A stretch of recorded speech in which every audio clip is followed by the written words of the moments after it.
An idea is like a virus, resilient, highly contagious, and even the smallest seed of an idea can grow. It can grow to define or destroy you. Kind of like Lou Diamond.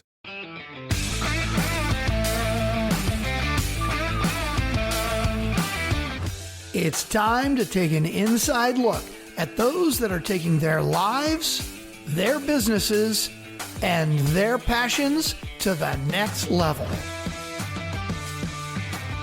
Get ready to thrive loud with Lou Diamond. Welcome, everyone, to another episode of Thrive Loud with Lou Diamond, connecting to the most inspiring and amazing people that are thriving each and every day. I'm your host, Lou Diamond. Today on Thrive Loud, we have a veteran of the software industry with more than 20 years of experience in development, product management, client services, and sales roles. He founded Celigo in 2011, which is 10 years ago, with the goal of simplifying the integration of cloud-based applications. He's on brand today. He's got his logo. He's got his water bottle. He's got his smile. But most importantly, he is here. Thrive Loud listeners, Jan Arendtsz. Jan, how are you today? I'm doing well. Thanks for having me. It is truly an honor. And I am impressed with any company that's able to make it more than 3-4 years these days. But to continue on the path you've been is pretty impressive. And you're in a pretty hot space as well. What I want to do to start things off is kind of rewind the clock a little bit, so you can share with the listeners how this became your gig. Right. So the story is that I was looking to start some kind of a business for a while. It was something that I thought I needed to do before I hung my boots, so to speak. And I was working at this major SaaS company in the early 2000s when most people didn't really even know what SaaS was. Yeah. And during that time, it became pretty clear to me, well, two things. One is that SaaS was going to play a fairly important role in the world to come, or the years to come. And the second was that, gosh, if companies go with all these SaaS apps, they need to connect these apps. They need a connected enterprise. They need to automate various different business processes. And that's what sparked the idea. Now, that was maybe a good 6-7 years before I started Celigo in 2011. I ran a consulting company prior to that, just to be able to understand the larger business, understand some of the business problems that customers were trying to solve, and then finally started Celigo in 2011. I like it. Jan, this is a good question. And I could say this because I am currently helping a client deal with this exact issue right now.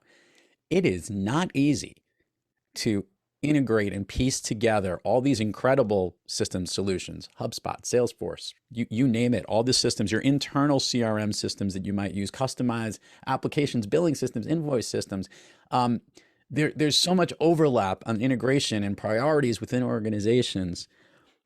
I would love to learn, and our listeners would love more, how do you go about simplifying this? Because this is, just at a high level, this is a complicated combination of things you got to bring together.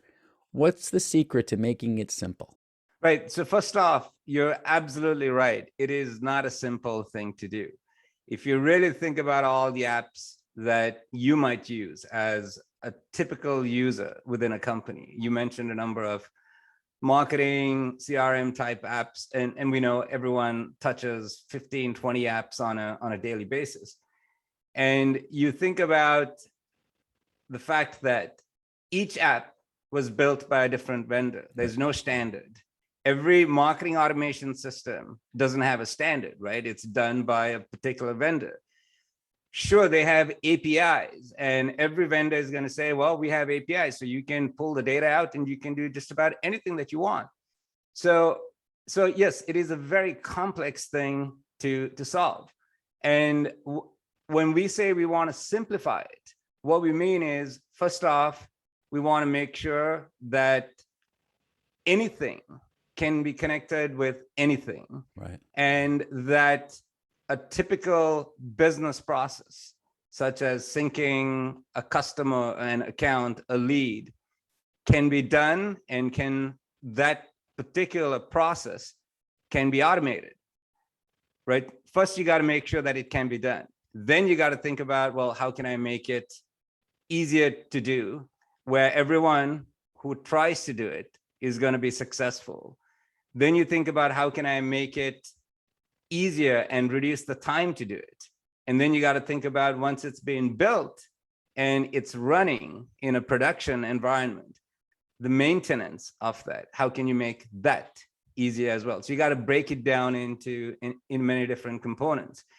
And I think the one thing that we've done really well is to make it simpler, not only for IT users, but also allow perhaps someone like you who understands the systems that you're trying to connect. If you understand the marketing automation system and you understand the underlying problem that you're trying to solve, wouldn't that be cool if you could do at least some of the work before, and sometimes it can be technical fairly quickly, and you might want to turn that over to your IT team. But isn't it cool if you can start building some of these workflows as well?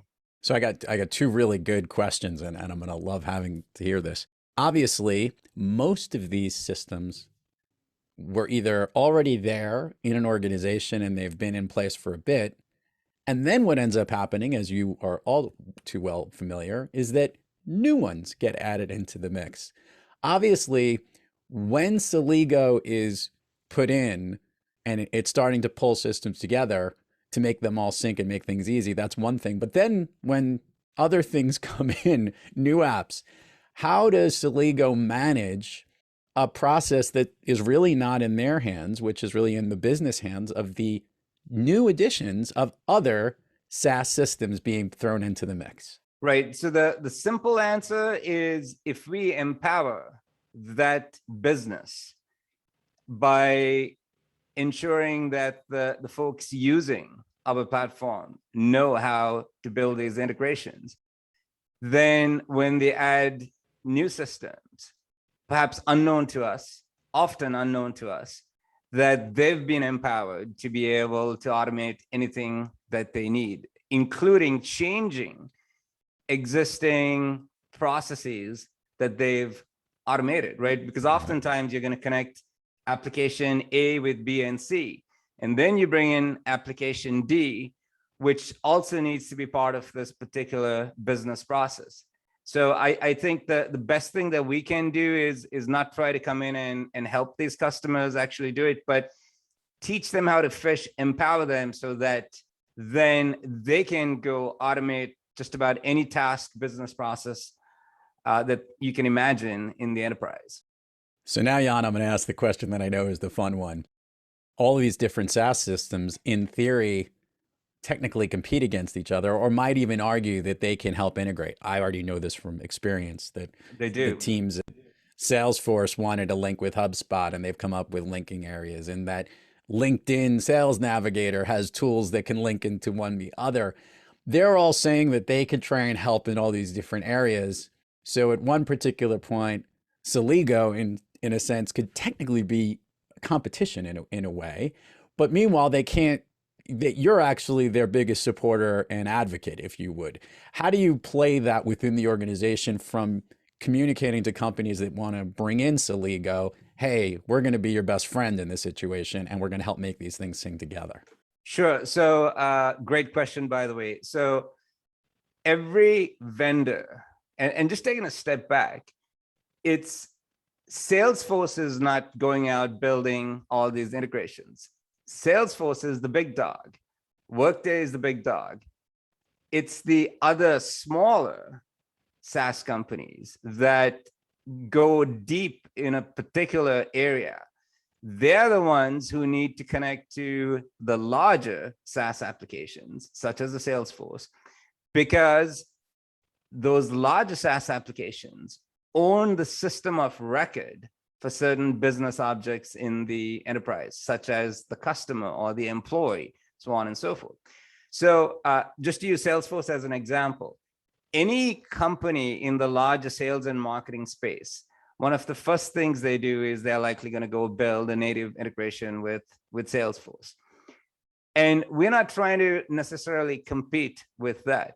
But now think about a company that started small, acquired all these various different specialized SaaS applications in the sales and marketing arena, and they've got Salesforce as the CRM. Every one of those vendor-built integrations don't know about the other one, right? It's every company for themselves, because they're trying to check the box to say, if someone's trying to buy their product, if you're HubSpot and someone's trying to buy HubSpot, one of the first questions the prospect is going to ask is, well, do you have an integration with Salesforce? So that's fine. And we always say, look, if it's working fine, you don't need to fix that. You don't need to try and break that. But oftentimes when companies get a little bit more sophisticated in their use, then they find that these built-in integrations don't necessarily scale. They're brittle. It's fixed. You cannot customize it. Or to your point, they add a third application. And now that automations needs to span beyond that simple vendor-built integration into a third and a fourth application. And that's where we come in. We are never going to advocate, hey, you need to use our stuff to fix everything. Use us as it makes sense. And eventually, if you really think about the large enterprise and you want to automate all these business processes, you're going to end up using us a fair bit. Yeah, very, very true. The last point I want to ask here about this on your side of the business is you're managing this really cool business from a leadership point of view. And over the last 10 years have obviously grown. I want to ask this question because it's timely. We're recording this in October of 21. Just as there's all these different apps and applications coming onto the market and all these SaaS solutions, we just passed through this whole quote unquote great resignation where lots of people are looking at all different jobs. And here you are as a connecting integrator. As a leader, how has that job been in managing your internal staff, your tech teams, your client-facing teams, in managing this unique window of time that we've all been going through? Just wanted to get your perspective on that. Yeah, I think every company's journey in the last 18 months has been different. Some companies scramble to learn how to work remotely. For us, that was not a problem because we had a fairly widespread employee base. Even here in the US, we'd hired in many, many different states, what have you. So that transition was fairly easy. I think if I were to look back, especially in 2020, I mean, clearly there was just, we were all trying to figure stuff out, right? We were trying to figure out what was going to happen next, how long the pandemic was going to last. And then you start really thinking about the employees that you have, the problems they have. Everyone had a different set of problems, the empathy that was needed to be able to work around that. And what worked pre-pandemic was not necessarily the recipe during the pandemic. And I think that was the biggest learning for me, was to understand that it's not about trying to see if someone can work 50 hours a week. Can I get 30 good hours from someone, understanding that the lifestyle had changed, that priorities had changed, so on and so forth. So I think for me, that was just a massive learning moment. With all the different hats you've been wearing over the last 10 years, and obviously you wanting to start your own company from the impetus back in the 07s, 08s, 09s, before you created the company, I would love to know which of the hats that you love doing the most as a leader. Is it the strategic thinking of the business? Is it the managing of the people? Is it the face towards the selling of the product to companies? Which of the hats do you prefer to put on each day? Yeah, that's a tough question for me because I like a lot of it. And then some days you don't like some of it for obvious reasons. Right. Look, I'll answer the question here in a second. One thing I love doing is the people part, but the people part can also be pretty messy at times. It's a roller coaster ride, but having run this company for 10 years, we're close to 500 employees now. I get a lot of satisfaction in seeing people succeed in their individual careers, and that gives me tremendous pleasure. So that's one small thing that I've get on a day-to-day basis. Outside of that, in terms of, look, I've played a lot of different roles in the company. I've been a salesperson. I've done solutioning. I've done some consulting work. I've handled support cases, and so on and so forth. But today, I think what I enjoy doing and what I'm good at is that strategic thinking, the go-to-market aspects of the business, right? Because in a business like this, you reach a certain stage, and then what got you there is not necessarily what's going to get you to that next plateau. And you have to be creative. You have to, it's a problem to be solved. And that's what I love doing. Love it. Every single day. So obviously on most days, because it's been a fun 10-year run, you've been thriving. But we all have those days when we're not quite on our game and we need maybe a little recharge or a little shift because we're off of it. On those days when we're not kicking on all cylinders, Jan, what practice do you seek, or maybe which individual do you seek out to get yourself back on the thriving track? Yeah, so I don't think I seek an individual per se. I think over the years I've learned to take things in stride, and I think that's something that I'm really proud of. Maybe 5 years ago, when there's something not going to plan, I might get to be a little bit more emotional about it. But these days, I think I've worked out a system where if there is a particular issue or there's a particular bad day, just to be able to put it aside, focus on something else, maybe go for a short walk, and not be obsessive about trying to solve something when it's you just need a break from it. I think just taking a break from it is, I think, arguably the best thing that I can do when I have something tough to solve, and then you come back with a fresh perspective. I like it.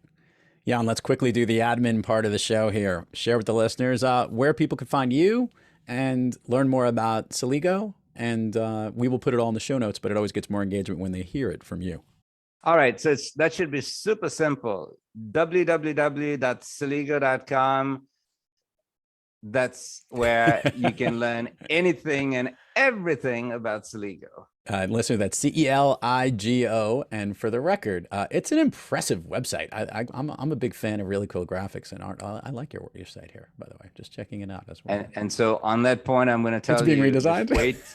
Wait for literally another 9 days, and then you're going to see something amazing. It's something that I'm incredibly excited about. We're going to unveil a brand new website. Well, that is spectacular, because just in time for this episode. So listeners, as this episode drops, we will make sure that it's check out the new Celigo website. So spectacular. So make sure that you drop this episode November 10th or after, please. I think that's right around the time. This should Perfect. Be, if I'm looking at this correctly, I'm talking to my producers over the air here. Yeah, we'll be going out on like Tuesday the 16th or the 14th of November. So just right after, you would get a chance to see it. Perfect. Jan, you ready to go down Fun Street with me here? I know we've been having fun from the very beginning, but are you ready? Let's do it. All right. Share with the listeners of late an all-time favorite movie, maybe, that you love to watch, or if it's on, you'll just say, I got to watch that again, one that connects with you. Yeah. So I used to be really big into movies. I have my favorite list, so on and so forth. I'm not one to watch movies multiple times. But I'll tell you about a movie I saw recently that really inspired me. It's called The 12th Man. Did you ever watch that? Yes. Oh, of course. Yeah, I know The 12th Man very well. Yeah. Why does that movie connect so much with you? I thought just the circumstances and the journey that he took. By the way, his name is Jan as well. That's right. Norwegian.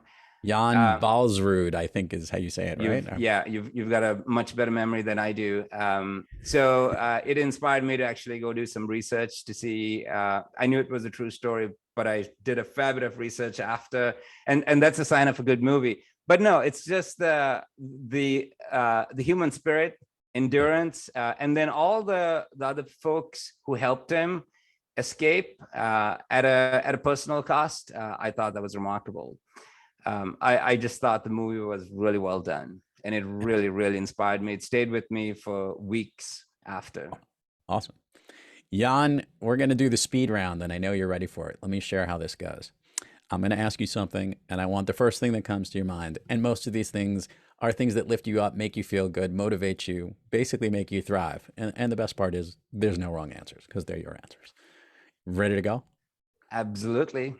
Okay, let's start off. Of late, a song that you love to hear, or maybe one that pumps you up. I'm going to go with a song that's been in my head here in the last week. Talking Heads, Heaven. Oh, I love that tune. Favorite food that's not a dessert? I'm going to go with steak. Okay. Favorite dessert? Not a big dessert person, but if I had to do it, I'd go with a really good chocolate cake. All right. An activity you wish you did more of? Spend more time on my personal interests, hobbies, play music, more hiking. Yeah. All right. More time for myself. More Jan time. I like that. Yeah. An activity you wish you did less of? Work. Or just put it into a big bucket, but rather work less. It's always a work in progress. That's true. If I could snap my fingers and Jan, you could be anywhere in the world, where are you? Gosh, I want to be on every single continent, but if I had to pick a place, I've never been to Africa, so I'd like to go there. I like it. Jan Arendtsz, Celigo. Very excited to have you here. Great stuff. Continue to do what you're doing. Here's what I love most about what your business is. I'm all about connecting, and that's what this program is about. And your business is literally bringing together all these great apps and connecting. So I think in the spirit of it all, it fits perfectly with THRIVELOUD. So thank you for coming on today. You're right. It's all about connecting. Thank you so much for having me on. You got it. And to all the listeners out there, thank you for joining us. And until next time, keep moving onward and upward. And remember, be brief, be bright, be gone. You've been listening to THRIVELOUD with your host, Lou Diamond. Check us out on the web at thriveloud.com and follow us on Instagram, LinkedIn, Twitter, and Facebook at THRIVELOUD. And check us out on the Good Pods app at THRIVELOUD, where you can follow, listen, and connect directly to Lou and all of the THRIVELOUD episodes. Thanks for listening.